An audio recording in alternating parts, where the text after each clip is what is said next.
Okay. So thank you very much for inviting me to your Sangha. I don't really know how it works. So whatever I give you, you're going to get, I guess. You know, I actually, Uttama, before you speak, I'm realizing something. I got a little flustered about the camera not working, but there may be some devotees here who don't know you. Jade, I don't think you know Uttama, and Corey. Raj, you may have met Uttama. Uttama Yes, is I met Uttama Prabhu actually in Sharanagati. I was very fortunate to have her darshan, and then actually I I had lessons Uttama's Prabhu classes from BC Temple from some Sunday feast, a couple of them actually. So yeah, I had that good fortune. Thank you. Very good. So Uttama is a disciple of Srila Prabhupada. She has been very, very steady for so many years in serving Srila Prabhupada. She has been in Sharanagati. I don't really know how many years she has been there, but many years, raised her family there. And right now, Uttama and her husband do many seminars with devotees, helping, especially household devotees, helping them be better householders, better families in Krishna consciousness. So she is doing always some very wonderful service for Srila Prabhupada. And we're very fortunate to have Uttama today. I'm actually quite excited about hearing her class. Thank you very much, Uttama. Thank you. I agree with you, Vishwadika Prabhu, because her classes are amazing actually. So I'm very fortunate to listen to her again actually. Thank you. All right. I hope I don't disappoint you. Now the pressure's on. Oh, it's okay, Uttama. No pressure. Just be yourself. I'm just kidding. I'm old enough to know that if you blow it once in a while, you're just normal human being, so it's all right. I would just like to, usually before we read some scripture, we pray to get the mercy of the Supreme Lord, the previous teachers in the line, so that we can somehow or other understand the essence that they're trying to explain to us in this particular book. So we see at the beginning of Bhagavad Gita, there's a bit of an invocation. Invocation means we want to invoke their mercy so that we can have a deeper understanding about the aspects of the absolute truth that they're trying to share with us. So if you know where it is in your Bhagavad Gita, you're most welcome to chant along. Om Jnana Timirandasya Chananjana Shalakaya Chakshurun Militam Jena Tasmai Shri Guruve Namaha. Shri Chaitanya Manovistam Stapitam Yena Bhutale Swayam Rupa Kadadmayam Dadati Swapadantikam Vandeham Shri Guru Shri Yuta Padakamalam Shri Gurun Vaishnavamscha Shri Rupam Sagarjatam Sahagana Raghunatham Vitam Tam Sajivam Sadvaitam Savadhutam Parijana Sahitam Shri Krishna Chaitanya Devam Shri Radha Krishna. I missed something there. Shri Krishna Chaitanya Prabhu Nityananda Shri Advaita Gadadhar Shri Vasadi Gaur Bhaktavinda Shri Radha Krishna Gopinath Shamakunda Radhakunda Giri Govardhana Ki Jai Vanchakalpatarvyascha Kripasinduvevacha Patitanam Pavanebhyo Vaishnavebhyo Namo Namaha. Got a little bit of a short version there. So is anybody brave enough to explain the essence about what Vishwadika taught you last week about chapter 3? Anybody learn anything specific from chapter 3 that they want to share? All right, Jade's looking brave.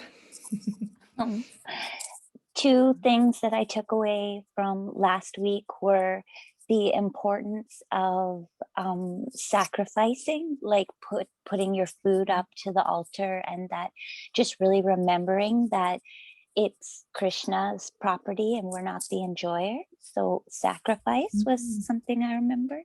And then lust. That was another one of the topics, and that it is what keeps us trapped in material existence. Yes. That's a very interesting realization, because we look at lust in so many ways, but really it's just a propensity to try to enjoy everything ourselves. And Krishna says in that chapter, in that section, he says, it's so easy to get overcome by lust because, hey, we like to enjoy and it looks so attractive and let me have it. And the only possibility we have of not just succumbing in ways that maybe we know are detrimental. You know, we all like to enjoy somewhat to some degree, but there's a point when it becomes very detrimental for many aspects of our life, our health, whatever, our budget, it could be so many things, our relationships.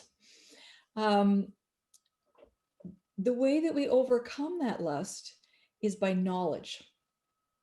If we know the detrimental effects of this activity, if we know ways to deal with our emotions, to deal with our senses, then we can overcome that obstacle of lust. So in chapter 4 here, it's called Transcendental Knowledge.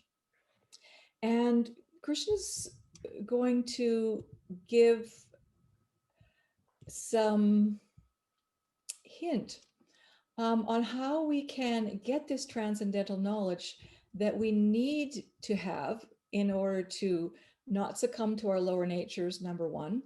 And number two, to engage in this karma yoga that Krishna is telling Arjuna that he should be doing, because Arjuna didn't want to fight. He says, I don't want to do this. I'm just going to get some sinful reaction. But Krishna's trying to assure Arjuna that if he acts in karma yoga, where he links his activities in a way that the Supreme Lord is happy and that is beneficial for society, he's not going to gain that sinful reaction that he's so worried about. And one reason that people go for those, sinful reactions is because of lust. So he wants to make sure he's not making this decision just based on his, lust to enjoy in some way. So Krishna is going to explain in chapter 4 transcendental knowledge, because understanding karma yoga is really good, because we understand the way in which to offer all the results to Krishna, just like you were explaining, Jade, how the importance of, we cook and we offer the results of our cooking, to Krishna. So that's really good. And over and above that, when we offer the results, if we can also act for the pleasure of Krishna, then we're going to be able to become attracted to Krishna, so much so that we will want to get out of this material world and go back to the spiritual realm, where we're not going to have all these problems. So acting properly is a very good step, but we don't want to act properly just so we have, a comfy, pious life.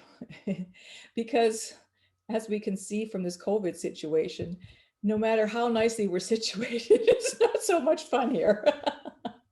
So maybe we should look for a better destination.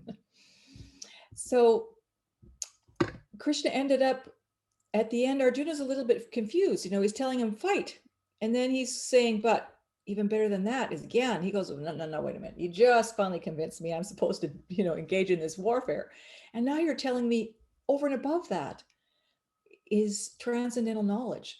So now I'm feeling like, okay, maybe I should go to the forest and, like meditate like a yogi or something. He's going, please explain yourself. So here in the beginning, Krishna's trying to explain how one can actually get transcendental knowledge. Because there's two aspects of Jnana.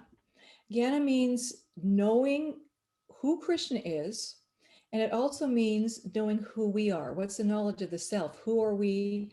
What's our real position? And, what's the goal of life? So Krishna here, he's coming to establish exactly what transcendental knowledge is and how we can get it. So first of all, he's explaining in the Bhagavad Gita, in the first verses of this chapter, the line in which this transcendental knowledge and understanding comes. He's saying, I instructed this long time ago to the sun god, and he passed it on down through his descendants. But in the course of time, the knowledge got lost. So we need to be able to get it again. How are we going to get it? And so Krishna is also explaining that same science, which is very, very old, I'm not making it up. It's tried and true. Sages in the past have used this transcendental knowledge. They've got great results, and you can have it too. So I'm going to tell you that same knowledge.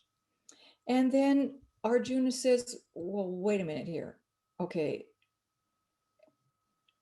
The sun god took birth long time before us. What are you trying to say? That how am I going to understand that way back in the beginning you told him this and we're here today? Like, can you explain this to me? So then Krishna had to explain to Arjuna his position as the Supreme Lord. That yes, you've had many births, Arjuna. You took birth in this way and that way, in this body and in that body. But the problem is when you take birth, you forget. And, that's probably good because in conditioned life, we go through many traumas and trials and tribulations. And if we could remember all of our mistakes in our past lives, that, because of that mistake, we have to take birth in the next life to learn this and this, we'd get a little bit traumatized. So somehow or other, Krishna's arranged that when we take birth, we don't really remember our past births. But Krishna said, I do. Because I don't take birth because I've done something or I need to learn a lesson. I'm eternal. So he's explaining his position of God, how maybe we're both here acting as warriors on the battlefield, but there's a big difference. I'm the Supreme Lord, and you are a conditioned soul. So Krishna is explaining where and how to understand transcendental knowledge. And so he's explaining this lineage and how the knowledge was lost, and he has to bring it forward. So let's see, where's he going? Then he's explaining Uttama, I think Raj has a question. Raj has a question. Yeah, no, actually, this is I have a comment. This is very nice. It's actually, let's say we have to remember our last life, and let's say last life, you remember that you were a cockroach and somebody like beaten you up with a mob to the death. How bad you could feel, and how can you even live in this life? You know what I mean? So I think in a certain way, it's such a nice thing that thank God we forget our last lives, and how many sins we must have done in last life that we are still not back to Godhead and we are still in this material life. So we would be ashamed thinking all of those things that we have occurred, we did in past lives. So I think it's better that we don't remember our last life. So it's such a good thing. Thanks to God. Right. So Krishna's just using Arjuna's question as a starting point. And then we come to these like really famous verses of Bhagavad Gita on why Krishna descends. He says, Krishna's saying, I'm unborn, but my transcendence is the same whenever I take birth. And he comes millennium after millennium, whenever this transcendental knowledge is lost. And so this famous verse in Bhagavad Gita, there's Bhagavad Gita Chapter 7, yada yada hi dharmasya. Whenever you watch any Hindi movie, they start out, yada yada hi dharmasya. So one of the very most quoted verses in Bhagavad Gita is this verse that, whenever there's this decline in religious practice and this predominant rise in irreligion, you see, Krishna is explaining when and why he appears, because there's always this tension between dharma, good activity, and adharma, even within our hearts. Like the Native Americans, they have this concept that in everyone's heart there's the good dog and the bad dog, vying for the good position. And they have this saying that the way in which to foster the good dog is don't feed the bad dog, right? Just to starve it out. So in the same way, there's always this conflict in the external world.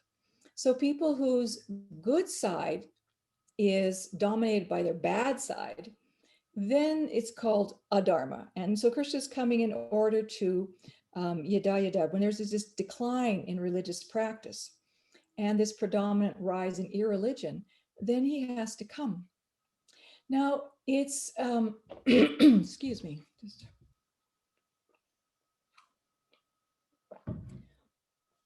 So first of all, we need scriptures in order to understand what's good and what's bad. You see, nowadays it's becoming very confusing. What scriptures might say is bad is considered to be, good these days. So we have to understand, he's saying dharmasya, that dharma is our essential nature, that we're eternal servants of Krishna, is our spiritual nature. So Krishna is saying that we also have to understand dharma on the material level of consciousness, what is good action and what is improper action. And that Krishna has also designed a system for that, of varnashram dharma. And even though it's material, it keeps us in harmony with the world around us, and it fulfills the necessities of life for us in such a way that it doesn't disrupt the world around us and it doesn't disrupt our consciousness. So we want to come to this, position of dharma. And even if varnashram dharma is transitional, it's how we get to the next level. Just like as practitioners of bhakti yoga, we engage in certain regulated practices, like we chant the holy name or we offer our food like this. So that's called sadhana bhakti, and it's a practice. So it's actually transitional, but it's a duty that we take on to take us from material to spiritual. So in this verse, Krishna is explaining that there's this social arrangement by which people can practice religion. And then Krishna is also saying that, where's the Sanskrit here? Shri Jamyaham, he's saying, whenever this happens, I myself descend. So it's not that Krishna comes in the material way that we come. He's not created, because in the last verse he was explaining this previously, that he's eternal. So he's saying here that he's coming to give us his own manifestation. Now that's pretty special, because he's saying here he comes again and again, just out of his compassion to help conditioned souls.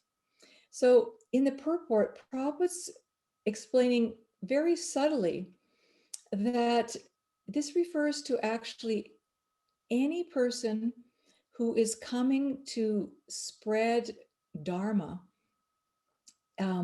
is by the arrangement of the Supreme Lord. Whether it's Jesus, it's Buddha, it's Lord Chaitanya, that Krishna doesn't have a monopoly on this yada yada. He says whenever and wherever. He's very, very inclusive. So we see that in different religions, and there's different principles, and maybe some of them are higher and some of them are lower. And the esoteric external forms might differ. You know, how a Muslim offers prayer, how a Hindu offers prayer, how a Christian offers it. The externals might differ, but internally the forms are the same. That to offer respect to God, you know, all religions do that. It may be different externally, but internally it's there to offer that respect to God. So then Krishna goes on to explain that in order to help people in this world progress, you know, to deliver them and to establish Dharma, he's appearing. And he has, in one way he's saying, okay, when these adharmic people, they like to pursue power. And when they pursue power, they like to crush all the religious ways. And so sometimes, you know, some help is needed because they're pretty powerful. But Krishna is also saying that another reason that he comes is just for the devotees. So when the devotees are in a situation where there's lots of adharma, you know, it's not very comfortable for them. So they're even more eager to see the Lord. So any devotees that happen to be around at the time when Krishna descends, like here's Arjuna, you know, Krishna descended and there's Arjuna. So he's like really, really fortunate. He gets his association. But devotees later also get this Sangha just by hearing about him. Once Srila Prabhupada said that if we listen just like Arjuna to this Bhagavad Gita and we act, we can get the same result as Arjuna. Even though that happened 5,000 years ago, we can get that same result. And that's the benefit of Krishna descending, that even by hearing about it, we can still get it.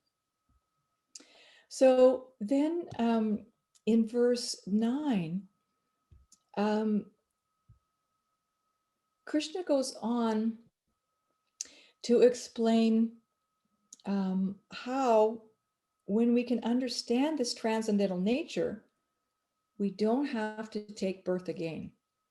Now it's very interesting because I was explaining how, you know, yada yada hi dharmasya, it's the most quoted Bhagavad Gita verse ever. But this verse, Janma Karma Chame Divyam, Prabhupada quotes it way more frequently.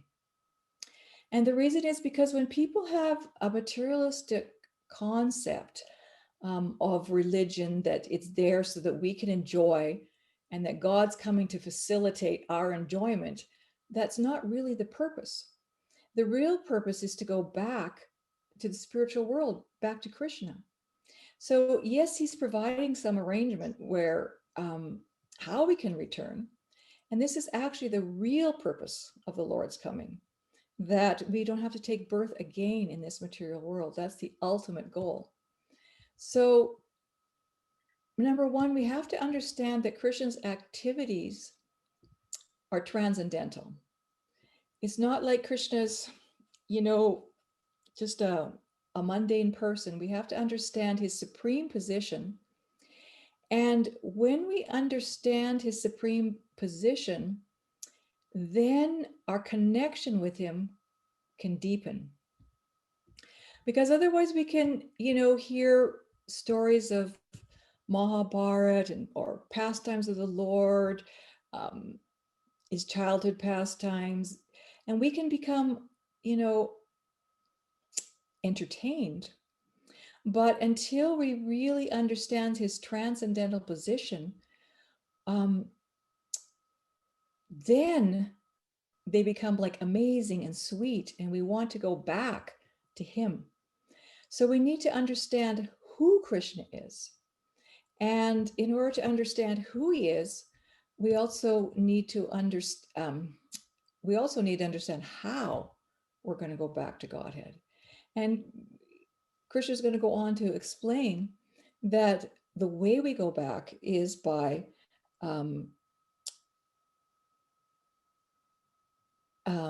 bhakti, by developing this love. So then Krishna goes on to describe how there's all kinds of obstacles. And if we want to pursue this path, we have to know how to overcome all the obstacles before we could come to him. So, and we also need to have faith that the path works, so that we will keep steadfast on their path.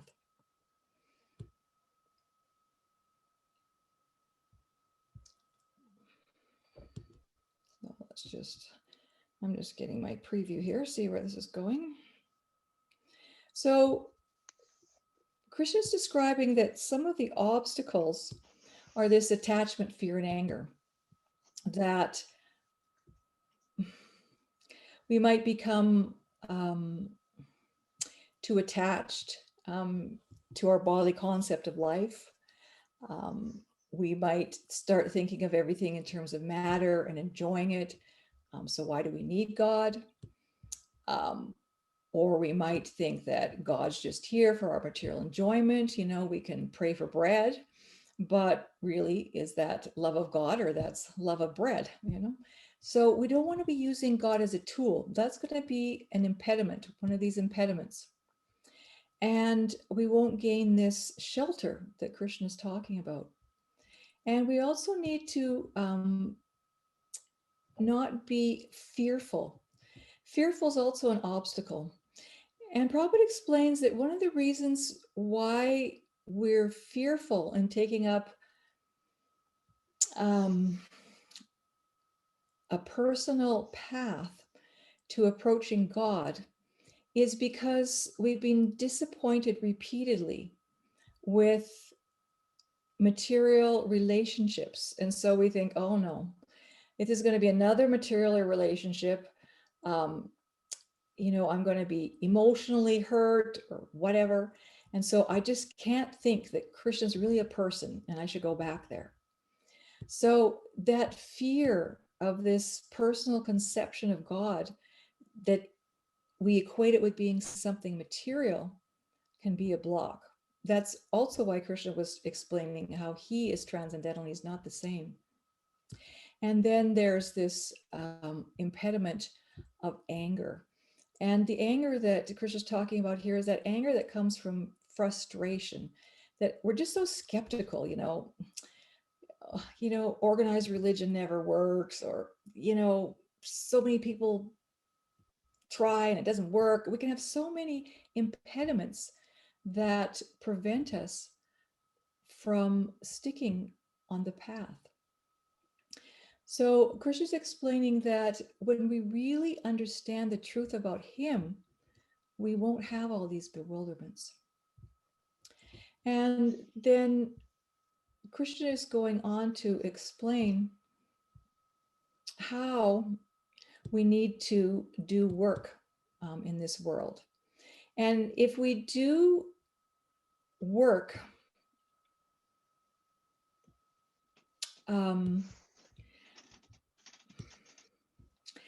just like Krishna was explaining in the last chapter, how this karma yoga, it means to work for offering the results to Krishna. So Krishna's explaining that he's created this natural system of varnas and ashramas, and that they're innate in everybody. We have this, it's just our innate propensities, and we just have to figure out what that is and utilize it in Krishna's service. And these 4 human types, they're broadly found in, every society. So when we engage our psychophysical nature in a way that's natural, it's the least complicated and the most harmonious. So we want to choose a profession that works with our nature. And in that way, we'll be satisfied. And then we can do it nicely for the pleasure of Krishna. So Krishna's here trying to get Arjuna to understand why he should act in the way he's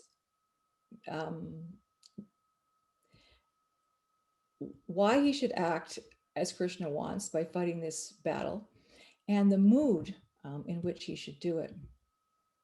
So just like in the last chapter, they were bringing up sacrifice and how one needs to act in the mood of sacrifice. And you see, sacrifice is a principle. It's not just some ritual, like you may have heard that there's these big yagyas where they perform many austerities, and they have many material things which they're offering into the sacrifice. And that may be one way of doing sacrifice, but sacrifice is actually a principle. Sacrifice means that we need to figure out how to make things sacred. So Krishna's in this chapter, he's giving different ways of which sacrifice can be done, but he's basically saying that Arjuna, you need to make a sacrifice. You need to work in such a way that it becomes sacred. And so Krishna's explaining how to make everything sacred. And it's that we have to see that what we give, how we give it, why we give it, the results that we want, the attitude in which we give it, it all has to be done in a mood of sacrifice, that we want it to become sacred in that we are using it for the pleasure of the Supreme Lord.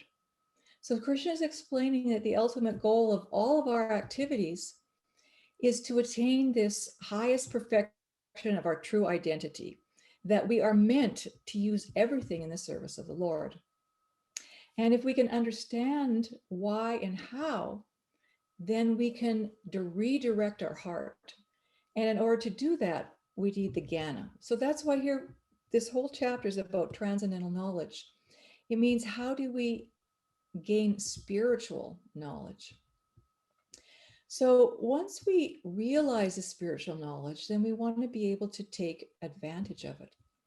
So in the conclusion of the chapter, Krishna is talking about the glories of transcendental knowledge, the glories of having faith, the folly of not having faith, and how knowledge increases our faith and how faith increases our knowledge. They're kind of symbiotic.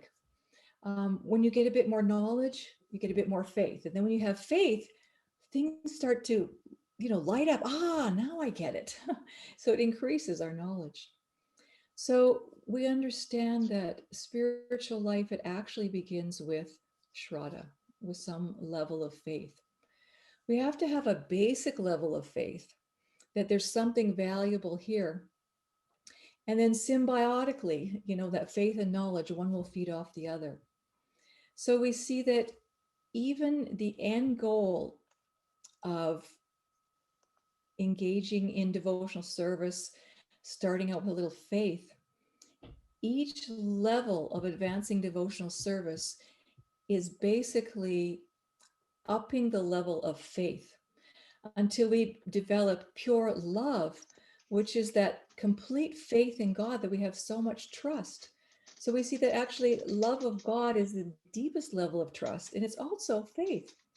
So all of these little steps that we take in the process of bhakti, they are just to deepen our faith, so that when we become purified, we can actually see for ourselves the benefits that we derive from engaging in devotional service, and that in turn deepens our faith. So Krishna's explaining that, faith is good and is very necessary, but we have to also do something. So Prabhupada used to explain that, Bhakti yoga is not just some armchair philosophy that we just sit there and yes, I understand it and, I get all the process. But Prabhupada gave the English meaning of the word bhakti as devotional service, because in order to strengthen our faith, we have to do that engagement, that service in the right mood of bhakti. So Krishna is explaining at the very end of the chapter how faith alone isn't enough. We have to also engage. And when we do that, then God reciprocates. And then when God reciprocates, we'll come to the level of perfection where we feel this love for him. And Krishna is explaining that that's actually the purpose of existence. So all of these different progressions of faith, how do we act? How do we get there? They actually need to be regulated. We all need to see this like step-by-step process of how we're going to get there. And so Krishna is explaining that they have to be regulated. And we also need to regulate the way we function with our attachments in this material world. How we utilize our attachments just enough so that we can serve Krishna nicely, but not so much that they detract us from the higher goals. And how we need to use those things and redirect them to the service of the Lord. So Krishna is saying that if we really understand all these aspects, these inner aspects of spiritual knowledge, then we'll experience it. He says, then we can attain, then you will attain love for me. So this, Krishna is saying that for some people, when we hear about devotional service, it'll just like, yep, that's it. It'll just ring true when we first hear it. Other people, they understand it after contemplation and study. There's still some aspects of the philosophy that we'll only understand after years of practice and purification. And we also have to understand that there's some things that we might never understand. But somehow or other, it's still essential to develop some faith and to focus on that. So it's like all types of knowledge. It's kind of like if you go for quantum physics, you don't learn the end goal. You'd never be able to understand it. You learn a little bit, then you hook on some more knowledge and some more knowledge and some more knowledge. And then you gradually move forward until you get your master's or your PhD and you got it all down in quantum physics. So Krishna is explaining that if we don't have some faith and some shraddha, then we're not going to be able to practice it, this process of bhakti, properly, because too many doubts are going to come in. And it's just kind of like moving forward with this like shackle and ball and chain on our feet. It's like really hard to walk. So we won't really be able to make advancement. So Krishna is explaining how we need to eliminate our doubts and to move forward with faith. So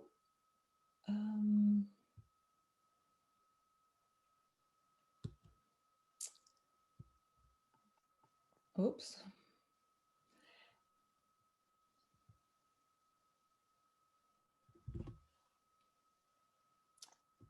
So Krishna ends this chapter by saying, therefore, the doubts which have arisen in your heart out of ignorance should be slashed by the weapon of knowledge. Armed with yoga, O Bharata, stand and fight. Because in the beginning, Arjuna had been a little bit bewildered. Okay, do I fight or do I not fight? So Krishna he's saying, so what is it? Karma yoga or Jnana yoga?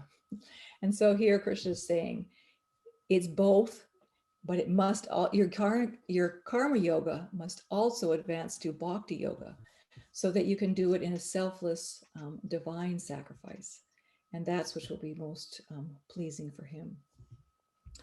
So it's a very interesting chapter, and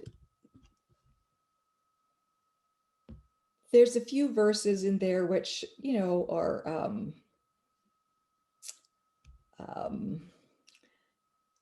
quite flowery language, but Krishna is just trying to induce Arjuna to offer absolutely everything he has with love. So I think I'm going to open it up for questions or comments or additions or anything else that you'd like to share.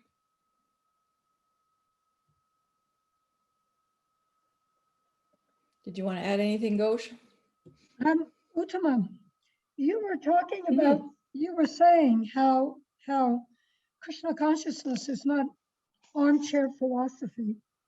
I mean, obviously, Krishna was speaking to Arjuna on the battlefield, definitely not the living room. And you were saying how, you were talking about how we need to make everything sacred, even our attachments. Can you explain that a little bit more? How do we do that? By using them in the service of the Lord. And by realizing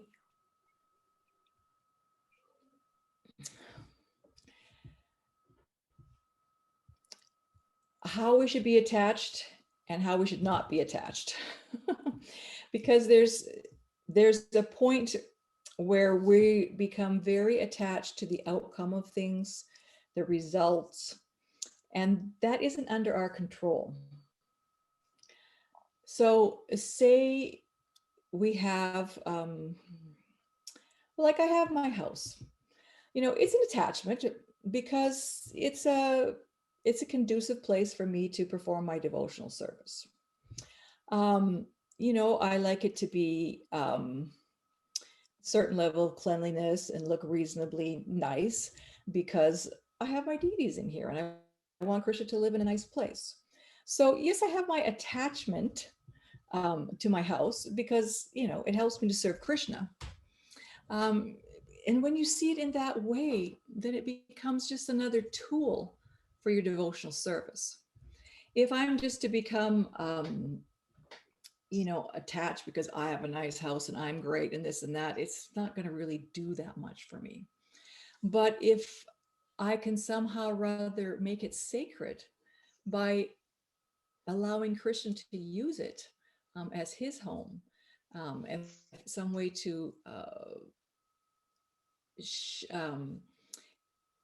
have a sangha with other Vaishnavas, other devotees, share Krishna's prasad, then I can utilize those, attachments in the service of the Lord, and they can become sacred. So Bhakti yoga isn't that we have to give up everything that we do. We just have to let Krishna in on it. And as we let Krishna in on it, we start to develop more feelings for Krishna. Like when he's coming and he's, sharing it with us, we get this, good relationship. And then we want to give him more and more and more. And then it's all about him and not about me anymore.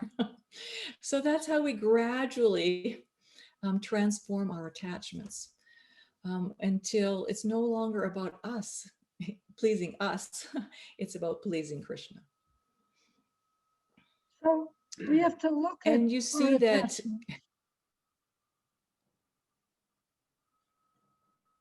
you have to look at them and see if the attitude towards them is beneficial or detrimental.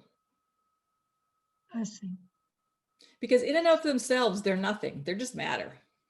It's what you do with it. Right. Right. That's I a think- that's a very important point, Utama. Thank you. I think You're just so right. And before our this class, attachment. sorry. I'm sorry. Go Go ahead. ahead, Anu. Sanjeev. Sanjeev. Before this class, actually, we were having this little conversation about attachment to the outcome and how we feel about that. And you really touched that in a very beautiful way, I must say. Though I was saying that in principle that we know that we should not attach our actions to the outcome, but it is a state where we are aware and strive for it, but are not able to achieve it in its entirety of things. So, for example, I was asking her that, like a student who would study for the exam has an expectation of doing well, and that's an outcome of that as well. So, in that way, sometimes it becomes very difficult to distinguish up to what extent or where the outcome is really touching the material plane. And I think you brought a interesting point, is to bring Krishna, and what we do with that outcome is important. So probably that's not wrong to do something with the expectation of some outcome that you can make good use of. Yes. And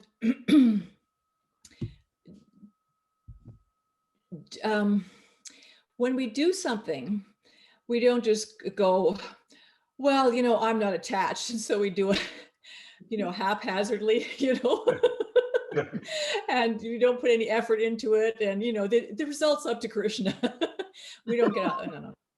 We don't get off the hook like that. We have to work hard, and we have to work nicely, as if we're attached, because we are attached. We want it to come out well so that we can use it nicely for Krishna. But if for some reason, the teacher just didn't like me, no, that's an excuse. If for some reason, I just forgot that day, I blew it, I didn't do it nice.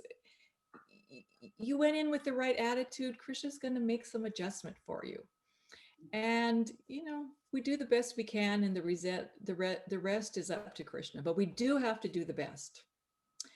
And we also need to be open that when it's not turning out the way we were expecting to offer it for Krishna, to be open to what is Krishna's plan there for us. Because maybe we wanted it to happen, but if it did, something else would have gone wrong and Krishna just saved it, Right. Or maybe we're getting too proud and Krishna wants to show us a lesson so we could, correct Absolutely. Our, consciousness and fine tune it. There can be so many reasons. So if we're not attached to the result, we can be open to learn from those reasons. Otherwise, we're going to be closed, and we're never going to make that growth that we need to make by being open, to Krishna's plan. And that's where that non-attachment really comes in. And boy, does that take a lot of practice, because we really do want it our way. A lot of practice, because we have also fear of failure. Because we also have the fear of failure. So I think that will help us detach. Thank you. Yeah, and if you think about it, why do we have this feel of fear? Because we think we're the doer. Again, it's all back to another faulty thinking, right? Yeah. Yep, good old pride.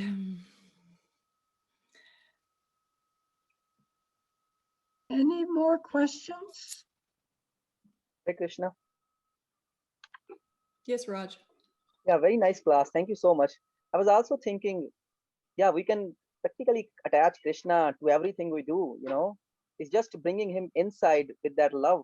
Let's say I am planting a, a, a rose flower out of my house, right? As long as I'm thinking, I will smell it and I will do it and I, and then that is happiness, limited, very limited happiness. There is a happiness too, because you are happy. In the end of the day, you are eternal part of this, pregnantal part of this God. But how happy it is when we do it for Krishna, you know? Of course, you can give it to your wife too, because you say, okay, my beautiful wife, I bring you a rose. So we can always think that wife is a gift of Krishna to me. That's where the Krishna is in the middle. So bringing Krishna to everything practically, you know, it's beautiful bringing him in everything. Whenever you offering anything new, you bought a new car, why don't you know, bring the DT to ride? Why not? So anything, you know, Krishna will love it. We know that. And of course, talking of results, uh, I think we have to put our best in anything and everything we do. Also, why not as an example of Prabhupada's disciple? I am not, but of course he's my preeminent guru. Uh, for example, right now, you know, COVID is going on, so we can't say, okay, Krishna will have the result and I can't do anything. No, we have to do all the practices. We have to social distance. We have to wash our hands. We have to put our mask whenever we are in a gathering. Yeah. So, and then result is up to Krishna, you know. But we have to put our 100% on everything we do. Business we do, you put 100%. Of course, the results you offer to Krishna, and just leave the results to Krishna too, on his mercy.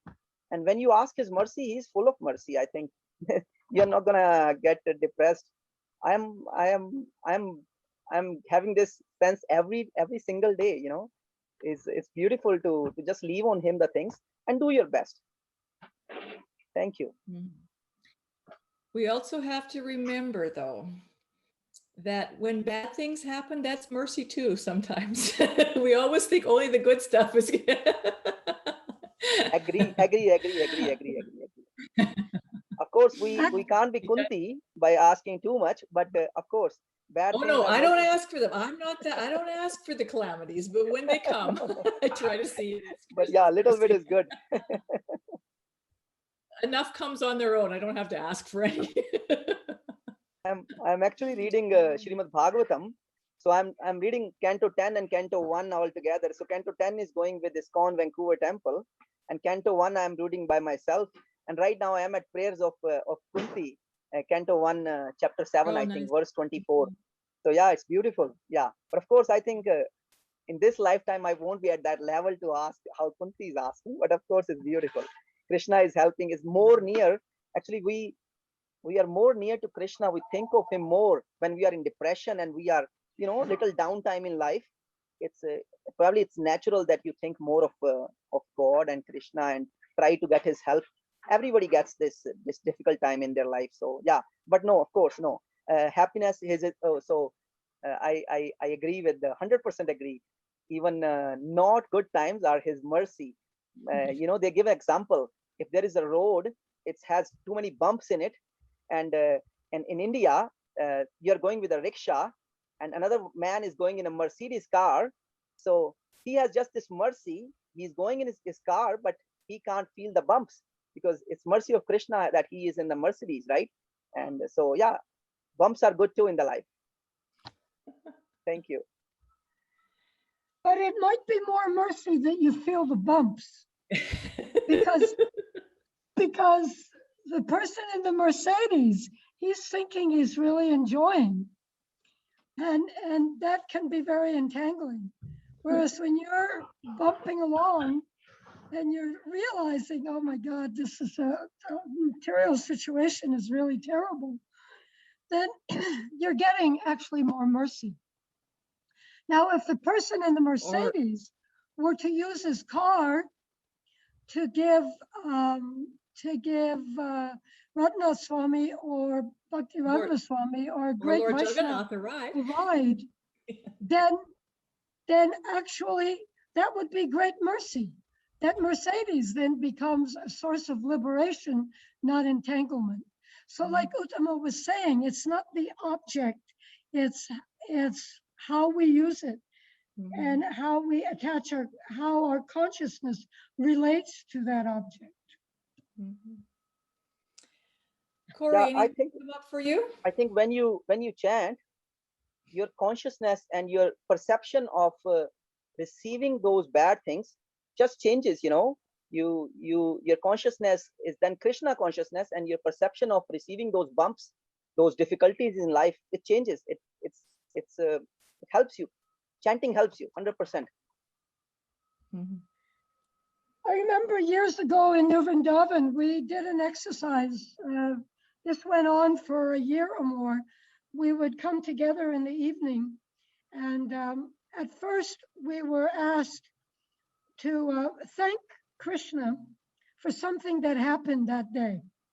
So the devotees were raising their hands and they were saying, I want to thank Krishna because I was late for prasadam, but it turned out that a devotee saved me prasadam, so I didn't starve, or whatever, some good thing that had happened during the day. So devotees were raising their hands and thanking like that. And then one day we were asked, okay, it's very wonderful to thank Krishna for the good things that happened, but now we should begin to thank Krishna for the difficulties of the day. And all of a sudden there was a silence in the room and everyone was like, oh, devotees actually didn't want to even reveal maybe the difficulties they had in the day. But then that became part of the exercise. And I know for myself, it really taught me to appreciate the difficulties in my day and to actually be able to appreciate them and reveal them in the association of devotees was a very wonderful exercise. So that's how to make everything sacred. Like Uttama was saying, we need to look for that opportunity in our daily lives. It's always there. We just forget to do it.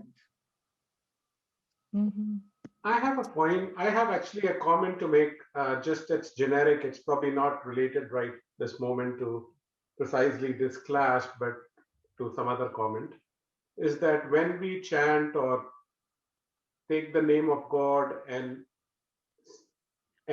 probably somewhere in our thought process, we are saying that we should not have to, we are doing it because we are going through some difficult moments and things like that. But the moment we look at the world outside and people who are going through much worse than us, then I think our thought and prayers should also kind of divert for people who are suffering more than us, more over and above our suffering or our pain or our challenges. So it's not as much be related to us only, but to the world out there who's suffering more than us. Devotees always compassionate that they, feel suffering by thinking of the suffering of others. So we want to have,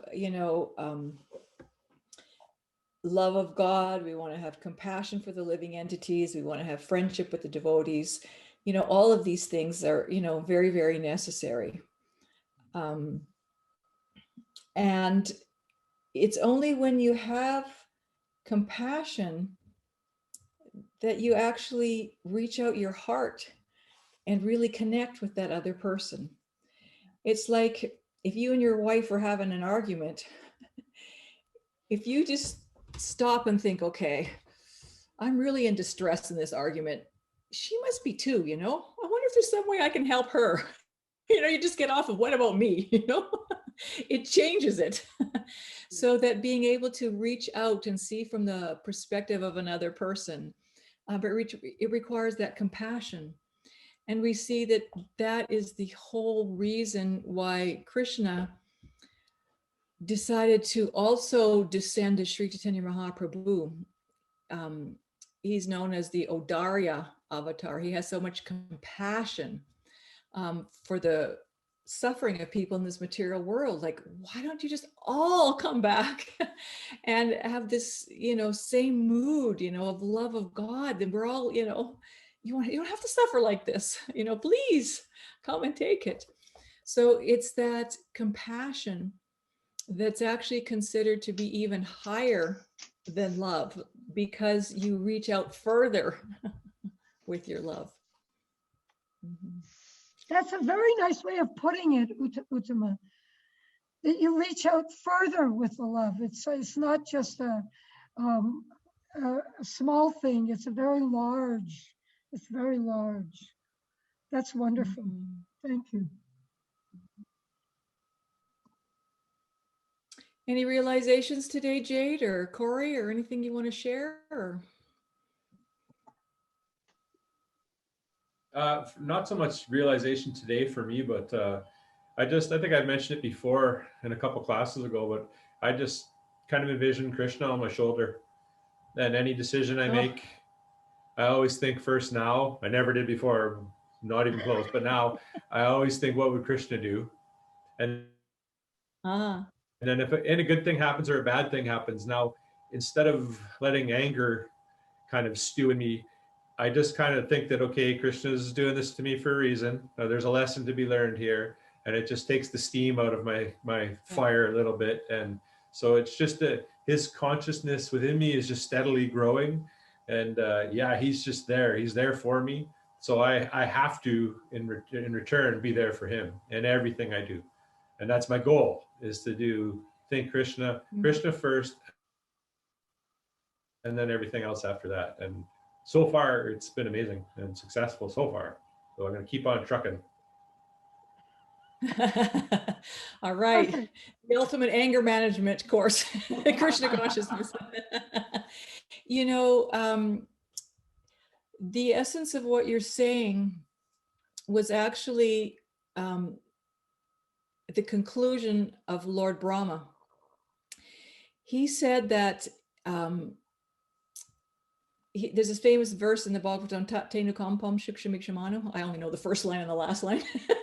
But it's that, you know, if anything's going right, it's because of you, Krishna. You know, you're sitting under my shoulder, you fixed it all for me.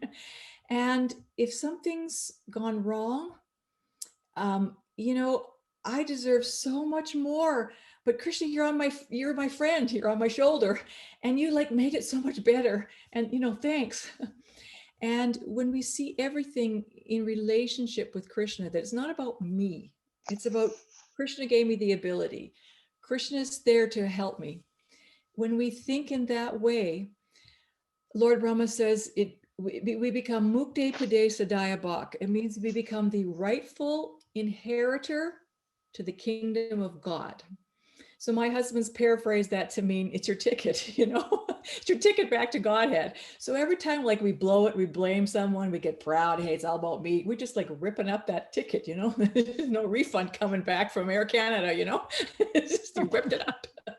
So it's, you know, it's that ticket.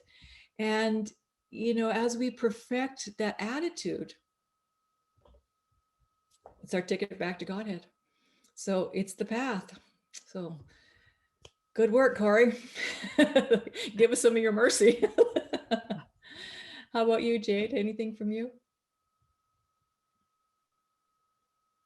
I guess something's on this similar vein of like seeing a hard thing as Krishna's mercy. I got really, really sick 2 years ago, and I was a baker for 10 years. And then I found out that I have celiac disease. And so, oh, great. Yeah, my Yeah. whole life was based around this one thing. And I had to change so many things. And if I hadn't had the understanding that this difficulty was Krishna's mercy in helping me change, like to change, you need a greater equal force to kind of push you in a different direction. And like, even though it was insanely difficult, I always had that like lifesaver of this is Krishna's mercy and something better will come. So yeah, it's true. Yeah. Yeah, because we're in the conditioned state, we don't like change. You know, it's like they're conditioned to this other stuff. It becomes scary. But we don't want to stay in this conditioned state. We want to, get beyond it. Yeah. So So, thank you very much, everybody, for being here this evening. Everyone is a contributor, and we look forward to next week coming together again. Thank you so much, Uttama. You brought so much life to our class. Really appreciate. And Hare Krishna, everybody. See you next week. Hare Krishna. Hare Krishna. Hare Krishna. Thank you. Hare Thank Krishna. you. You all. Thank you. Anu Sanjeev, Haribo, Haribo Haribo. Goshtapur, the Haribo. silent observer.